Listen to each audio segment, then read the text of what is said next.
Good morning here. It's Valerie Milano, the editor of the Hollywood Times. And I'm here in Phoenix right now, but otherwise I'd be there in Hollywood.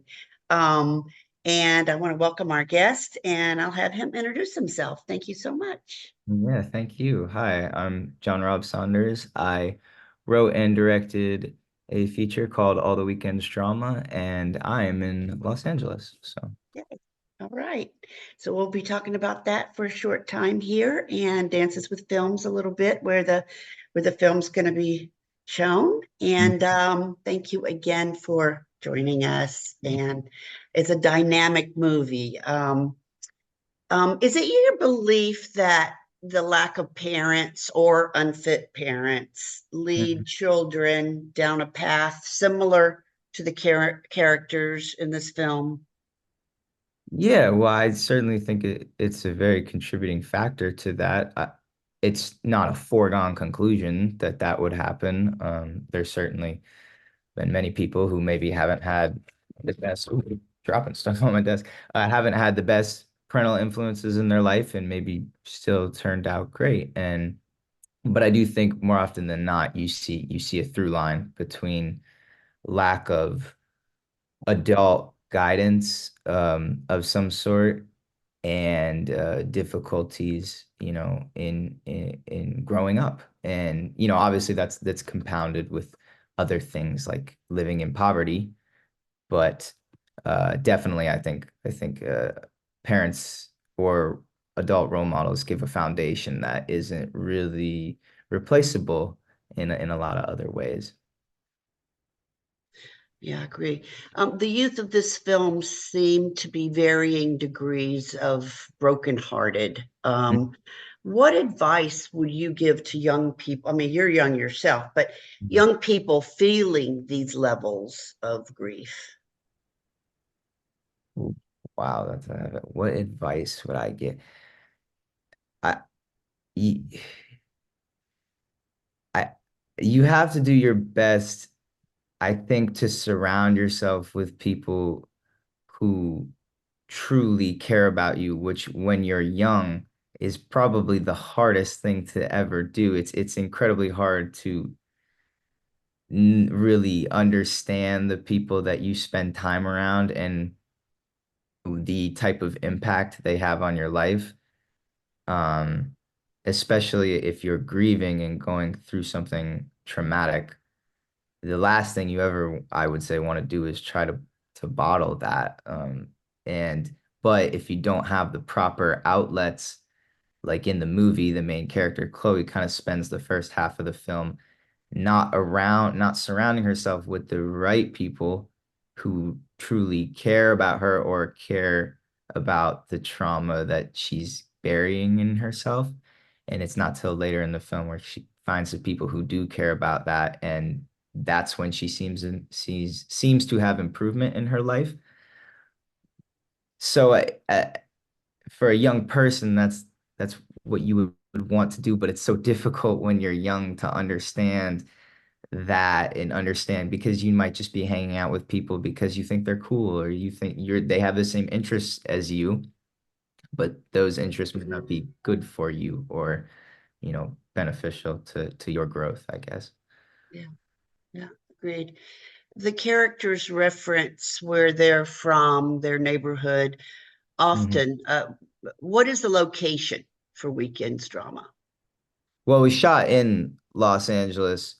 Um, Given our budget, we had to kind of shoot in various neighborhoods and sort of create, like and pretend it was one neighborhood, I suppose. But in terms of the actual concept of the film, I don't think I never got super specific with Oh, like okay. this is Yeah, like a look. I wanted it to obviously like I wasn't hiding the fact that it was Los Angeles, but I don't know if I was ever like, oh yeah, I want this particular neighborhood because I kind of wanted it for someone watching it to just be able to associate that with where they grew up. So I didn't want to get too heavy specific. right. But a lot of it was shot in like South Echo Park, Westlake area, which is like just outside of downtown, like just right outside of downtown. And that was definitely like I guess the neighborhood that they lived in, I suppose, on a actual level. But yeah, I didn't want to get super specific. I wanted it to be Los Angeles, but I didn't want it to be so specific. Right. Gotcha. Um, See, why does Frenchie care so deeply for Benny? Can you talk more about their dynamic? I mean, I loved their caring chemistry. Right. Yeah, I wanted to use Benny as kind of an indication of Chloe's natural kind of nurturing instincts that she sort of just has.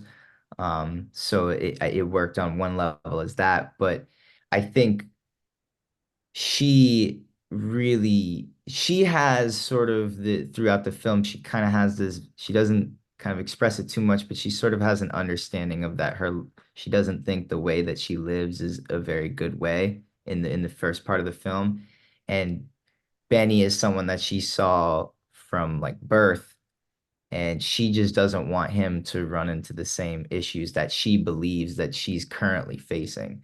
So she knows that he's a young, impressionable kid who has a lot of potential to maybe get out of their situation, and she maybe sees herself in him a little bit, and she just doesn't want him to end up in the same position that she feels like she's ended up in. Which is like a really sweet touch. I think they do have this really lovely, I wanted it to be that. I never wanted it to feel like there was like a rift between that. I just wanted it to be so pure and sweet between the two of them, and hopefully that translated like that. You know? Yeah. The actors, did you know them before, or was there a casting call? How did that work? Some of them I knew Laken, who plays Chloe, and I knew Cormier, who plays Benny. We we actually went to high school together, oddly Oh, enough. sweet. I didn't really know either of them in high school, but we sort of kind of Cormier and I had connected on some other projects, but Laken, this was really the first time I ever got to know her. Everybody else, for the most part, was a casting call, and uh, I did my best to try to find people who I thought, not only fit the characters, but sometimes, often when I cast, I'm also just looking for like, who are you as a person, and is everyone gonna mesh well on set? And I think, at the end, by the end of this, we're all still friends and in contact. So it was kind of it was a beautiful kind of thing that happened between all of us. So. Love it. Yeah, it seemed that way. Well, as we wind down, talk to us about how we can find out more information on the film. Is there a website or social media, and how we can find out more information on you and anything you might be working on in the future? Sure, yeah. So we have this website. If you go to 957records.com, and then there's like you can't miss it. There's a bunch of different projects on there, but the first project you'll see all the weekends drama take you right to it.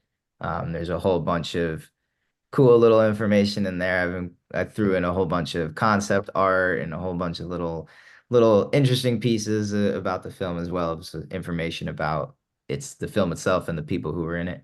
And then on Instagram, it's at All the Weekends Drama. So pretty simple there, and some cool stuff there, some cool content there. As for me, I guess it just my Instagram, JOHNNROBB. And usually if I'm working on something new, which I am, you'll see it there, I guess. But yeah, those are our outlets. Beautiful. And talk to us about when it's going to screen. So it screened last Oh, night. Or- that's right, because I was trying to get this written and get you on No, the interview before it screened. That is right. Sorry about that mistake. no problem. But How did it go? it went really, really well. I think Good. it was really nice for my cast and crew. I think that was a very validating moment to see that everything they had done in a venue like the Chinese Theater and on such a big screen. It was really. That's great, John. Well, you can find us on our YouTube, which is the Hollywood Times Official, and our website, hollywoodtimes.net, our Instagram, the Hollywood.times, and the review will be there. This interview will be there, and I can't thank you enough for your time. Um, I look forward to hearing more about your future endeavors and creativity. So keep us all posted. Thank you so much for having me. Great. Thanks so much. Have a great rest of your day. You too. Bye bye now.